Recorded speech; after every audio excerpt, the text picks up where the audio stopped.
have one more book, guys, and it's another book that I said I was gonna read. We have Beyond Good and Evil with Friedrich Nietzsche, and oh, how naive I was to think that I could read Nietzsche. This will be a quick video reacting to famous YouTuber Pewdiepie's book review of Beyond Good and Evil. The reason why we wanted to do this is because PewDiePie seems to share a lot of the first impressions and a lot of the first problems people have when they just jump into Nietzsche's works without being prepared. But let's just jump in and take a look. I wanted to read this because I heard so much about Nietzsche and I wanted to read philosophy. I read a lot of comments about it, people saying, dude, you can't just jump right into Beyond Good and Evil. You need to sort of ease your way into it. And it sort of made me almost scared of reading it. I was like, should I even bother? Like, what's the point? This is definitely true. Beyond Good and Evil is simply a difficult book. Luckily, we over here at Wildgeists have you covered. See the links in the description for 2 videos. One is an introduction to Beyond Good and Evil, and the other is our Before You Read Nietzsche video. But I thought to myself, hey, I said I was gonna read the book. I bought the book. Why not, even if it's too complex for me, why not give it a try? This is also true. There is no shame in just trying to read a book, even if people will tell you it's difficult. It's a good exercise. Just realize you will probably get some stuff wrong, or you might feel frustrated and quit halfway through. And so I tried my very best. I'm faced with 2 issues, which is the language. I think I would have done better if I read this in Swedish maybe. I had to constantly look up words. Yes, definitely read in your native language if you're not fluent in English. Again, he also right off the bat starts off by analyzing other philosophers, which I'm not familiar with. So it was really hard for me to really understand what he's trying to convey. Just from the beginning, I was like, whoa, okay. Nietzsche wrote for a well-informed audience. He assumes you're familiar with the big names in philosophy. This is why we recommend reading a college textbook on philosophy before jumping into primary texts by any philosopher, not just Nietzsche.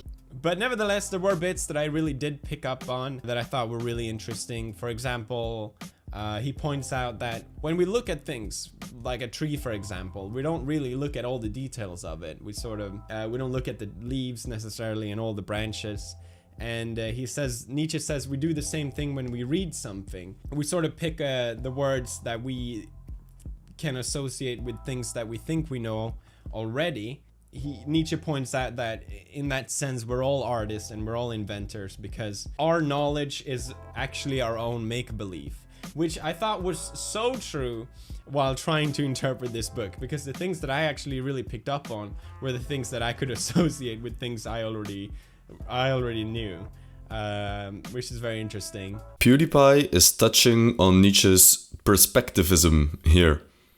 It's interesting because he picks up bits and pieces here and there, while not really getting the full picture yet, while also being self-aware enough to realize this. The thing is, if you know you don't know something, that's the first step to learning more. So I really hope Pewds took it upon himself to read up on Nietzsche after doing this video. Nietzsche believes that philosophy is the philosopher's confession of his character in a way, and which... This is one of the most important parts of Beyond Good and Evil, Nietzsche's psychological method. We go deep on this topic in our own video on Nietzsche's Beyond Good and Evil. In short, Nietzsche puts out the thesis that the philosophy of someone is influenced by their own psychology, by their own personality. The boring, rigid Kant comes up with an ethical system based on a dry sense of duty. Schopenhauer, the pessimist, teaches us the material world is evil, etc., etc. Of course, this is not just about these big names in philosophy, but it's also about you and me and our own convictions. I may not understand everything that was in this book, but I do know that a lot of people love Nietzsche. I felt like I could understand why people love his character, because he's very present in this book. He's very charming, I would say. Yes, I believe that's also why he is so popular as he is, and persuasive, and fun to read. Obviously, there's a lot in this about religion. He talks about how we're atheist, but we're still religious. And he points out how we don't really look at God as a father figure anymore, and we sort of replaced our religion with science, which is, oh my god, so true. Stupid Neil deGrasse Tyson. Obviously, PewDiePie is joking here, but he really does get the point. God is dead, but we still live on in his shadow. Which means that our morality, even though we stopped believing in God, is still based on Christian values. Nietzsche will battle against this, destroy the old moralities and seek to create a new morality. This is what people usually call the transvaluation of all values. Early on in his intellectual career, he seems optimistic about the sciences of physiology and psychology, to use them as tools to create this new morality. But later on, all these things get replaced by the famous will to power. There was a lot of bits that I didn't understand at all, especially the chapters about race. He talks about the German race and how complex it is, and he talks a lot about the Jews, and I didn't really understand what he was trying to say. The racial stuff is just an extension of Nietzsche's larger point about psychology. Just like the boring, rigid Kant produced a boring, rigid philosophy, the German people who live in a cold climate will have a cold outlook on life and behave differently from, let's say, Italians. All Nietzsche is saying is that climate and environment influence culture. But what I do really like about Nietzsche, which I think I understand at least, is that his ideas come from a realist point of view. And he criticizes other philosophers that sort of try and make you feel good with their poetic ideas almost, where he wants you to analyze what your thoughts are and where they're coming from. And he also recognizes that we might think we know what the motive is behind our intentions of actions, but it's actually far more complex than we think it is. Yes, this is the skeptical Nietzsche. A major part of Beyond Good and Evil is Nietzsche taking the hammer to well-established philosophical truths such as the I think, therefore I am by René Descartes, and demolishing them by exposing hidden philosophical prejudices. We go in more detail on our video on Beyond Good and Evil, specifically in part 1.